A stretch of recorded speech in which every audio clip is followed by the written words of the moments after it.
18 août, Ésaïe chapitre 13, chapitre 14, chapitre 15. Oracle sur Babylone, révélé à Ésaïe, fils d'Amoz. Sur une montagne nue, dressez une bannière, élevez la voix vers eux, faites des signes avec la main et qu'ils franchissent les portes des tyrans. J'ai donné des ordres à ma sainte milice, j'ai appelé les héros de ma colère, ceux qui se réjouissent de ma grandeur. On entend une rumeur sur les montagnes comme celle d'un peuple nombreux. On entend un tumulte de royaumes, de nations rassemblées.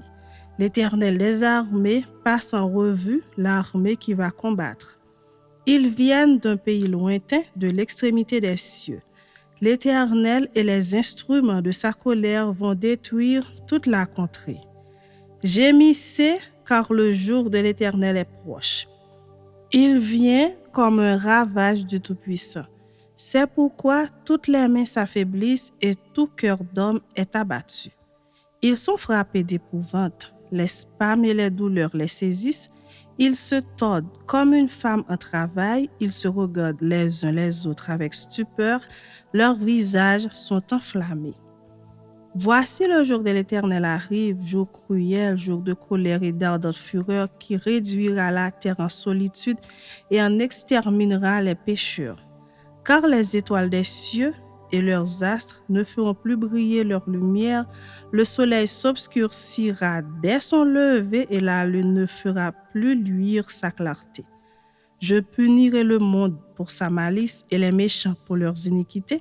Je ferai cesser l'orgueil des hautains et j'abattrai l'arrogance des tyrans. Je rendrai les hommes plus rares que leur faim, je les rendrai plus rares que l'or d'Ophir. C'est pourquoi j'ébranlerai les cieux et la terre sera secouée sur sa base par la colère de l'Éternel des armées au jour de son ardente fureur. Alors, comme une gazelle effarouchée, comme un troupeau sans berger, chacun se tournera vers son peuple, chacun fuira vers son pays. Tous ceux qu'on trouvera seront percés et tous ceux qu'on saisira tomberont par l'épée. Leurs enfants seront écrasés sous leurs yeux, leurs maisons seront pillées et leurs femmes violées. Voici, j'excite contre les Mèdes qui ne font point qu'à de l'argent et qui ne convoitent point l'or. De leurs arcs, ils abattront les jeunes gens et ils seront sans pitié pour le fuit des entrailles. Leur œil n'épargnera point les enfants. Et Babylone, l'ornement des royaumes, la fière parure des Chaldéens sera comme Sodome et Gomorrhe que Dieu détruisit. Elle ne sera plus jamais habitée, elle ne sera plus jamais peuplée.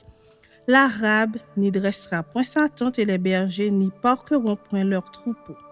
Les animaux du désert y prendront leur gîte, les hiboux rempliront ses maisons, les autruches en feront leur demeure et les boucs y sauteront.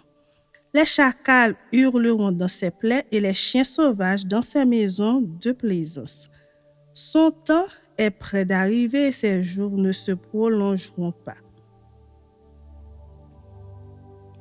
Chapitre 14. Car l'Éternel aura pitié de Jacob, il choisira encore Israël et il les rétablira dans leur pays. Les étrangers se joindront à eux et ils s'uniront à la maison de Jacob. Les peuples les prendront et les ramèneront à leur demeure et la maison d'Israël les possédera dans le pays de l'Éternel comme serviteurs et comme servantes. Ils retiendront captifs ceux qui les avaient fait captifs et ils domineront sur leurs oppresseurs.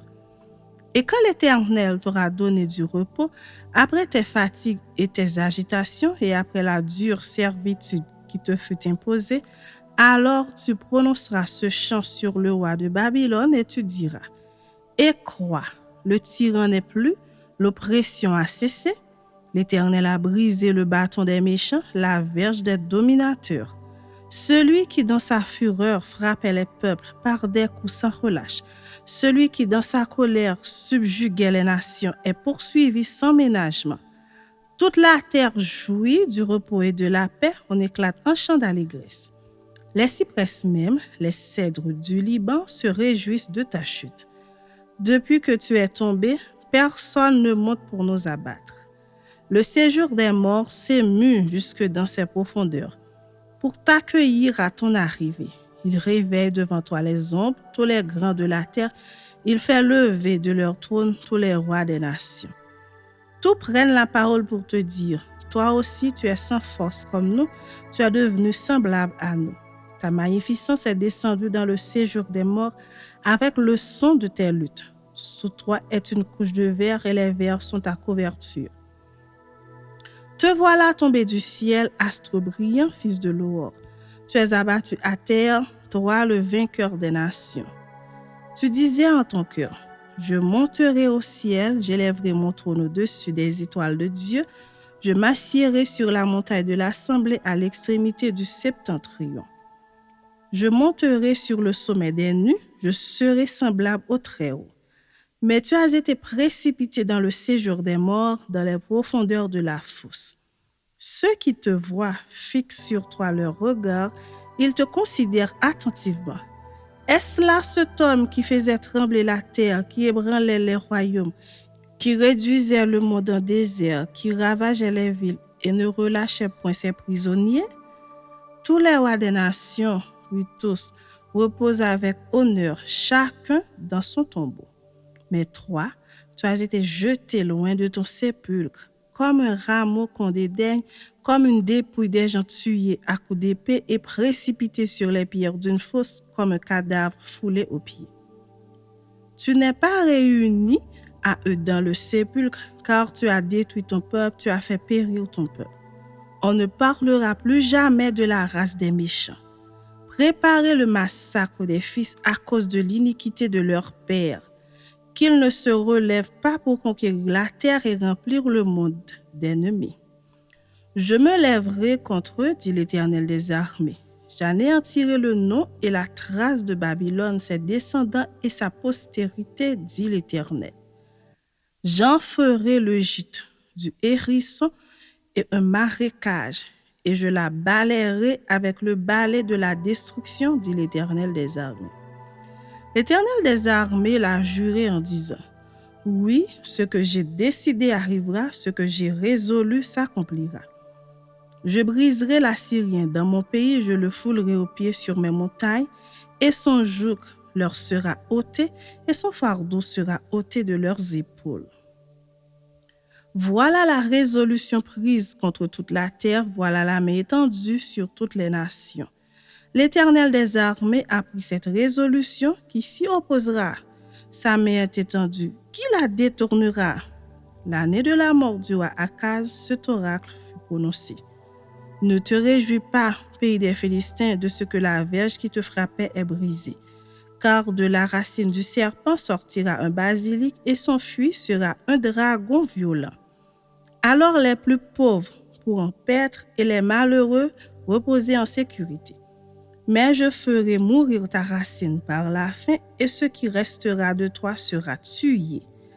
Porte, gémis, ville, lamente-toi, tremble, pays tout entier des Philistins. Car du nord vient une fumée et les rangs de l'ennemi sont serrés. Et que répondra-t-on aux envoyés du peuple? Que l'Éternel a fondé Sion et que les malheureux de son peuple y trouvent un refuge. Chapitre 15. Oracle sur Moab. La nuit même où elle est ravagée, Ar Moab est détruite. La nuit même où elle est ravagée, Kir Moab est détruite. On monte au temple et à Dibon sur les hauts lieux pour pleurer. Moab est en lamentation sur Nebo et sur Médéba. Toutes les têtes sont rasées, toutes les barbes sont coupées. Dans les rues, ils sont couverts de sacs. Sur les toits et dans les places, tout gémit et fond en larmes.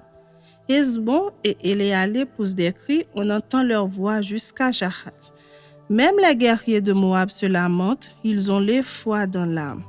Mon cœur gémit sur Moab, dont les fugitifs se sauvent jusqu'à Sohar, jusqu'à Eglat Shelishija, car ils font en pleurant la montée de Lushit, et ils jettent des cris de détresse sur le chemin de Chronaïm. Car les eaux de Nimrim sont ravagées, l'herbe est desséchée, le gazon est détruit, la verdure a disparu. C'est pourquoi ils ramassent ce qui leur reste et ils transportent leurs biens au-delà du torrent des Saules. Car les cris environnent les frontières de Moab, ses lamentations retentissent jusqu'à Églaïm, ses lamentations retentissent jusqu'à Bérylim. Les eaux de Dimon sont pleines de sang, et j'enverrai sur Dimon de nouveaux malheurs, un lion contre les réchappés de Moab, contre le reste du pays.